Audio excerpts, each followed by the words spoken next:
welcome back to Giulia. As you can see, we're not in my tiny studio apartment today, but we're in this beautiful brand new kitchen. So thanks, Mom.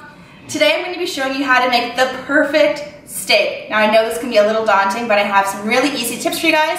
And of course, if you'd like to see other recipes and for more tips, please subscribe down below. So let's get started on our steak. To make the perfect steak, you're going to need a bone-in rib steak or whichever steak you choose.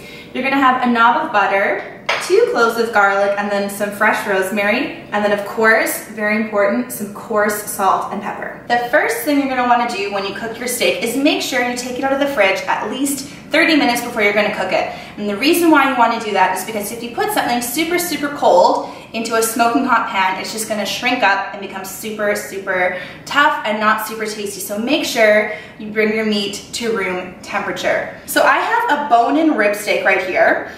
When you're choosing a steak, I always go with a steak that has the bone in because you're guaranteed all of that extra flavor. So, I mean, some people don't like the bone, but I always say if you don't know what to choose, go with the bone in because it's automatically going to be a lot tastier. Then you want to make sure you have a nice amount of marbling. So don't be scared that it's going to be too fatty because that's also where all the flavor is. And when you sear that steak, all of that's going to melt and make the steak super moist. So after you've chosen out your perfect steak and it's come to room temperature, you're going to want to season it and then we're going to move it to the pan.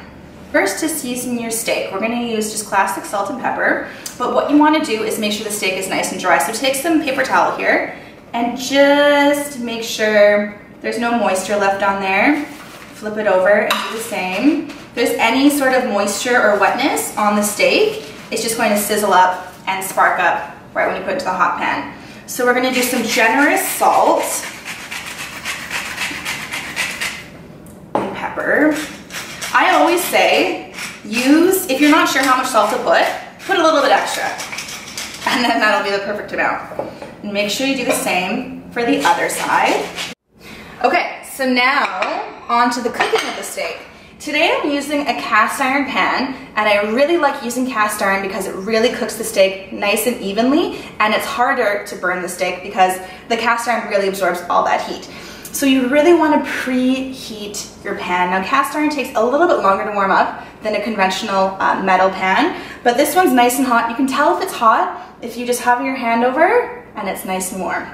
If you have your hand, you're like, ow, it's too hot, don't put your steak in. So today we're going to use olive oil. You can use any type of oil that you'd like. I always use olive oil for everything. So just do a generous amount of olive oil. See that nice smoke? It's a good sign. And then we're going to put our steak in the pan.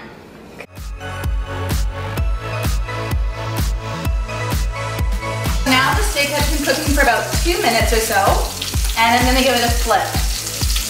You want to make sure you be careful when you do this because you want to flip away from you so that if there's any splatter, it goes that way and not this way. So I'm going to flip it over. Oh yeah, that looks perfect.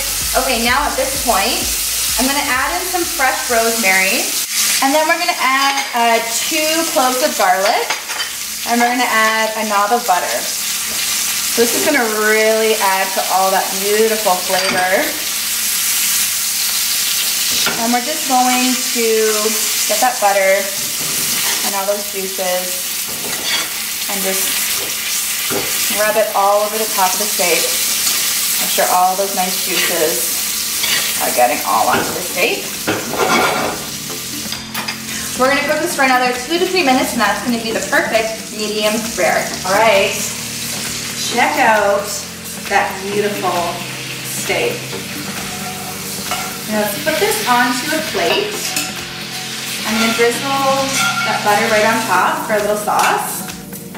And then, this is also extremely important to get the perfect steak, is we need to let it rest. So I'm just going to keep it on this plate. I'm going to put some tin foil on top, and I'm not going to touch it for 5 to 7 minutes. And this is really important because what's going to happen now is all of those juices are going to redistribute into the steak and really get absorbed into that meat, and it's going to be really juicy. But if you cut into it, all those juices are going to be like, ah, and just run away, and you're going to be left with dry resting. And now we're ready to slice into this.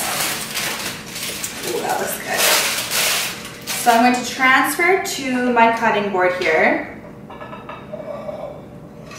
I'm going to save the rosemary and the garlic for some garnish.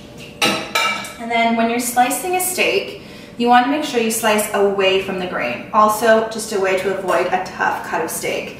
So I'm just going to go in here with my knife and do some easy slices. Oh yeah, and that's a perfect medium rare. And there you have it, guys, the perfect steak. If you want to serve this with something else, check out my mashed potato video down below. And as always, guys, thank you so much for watching.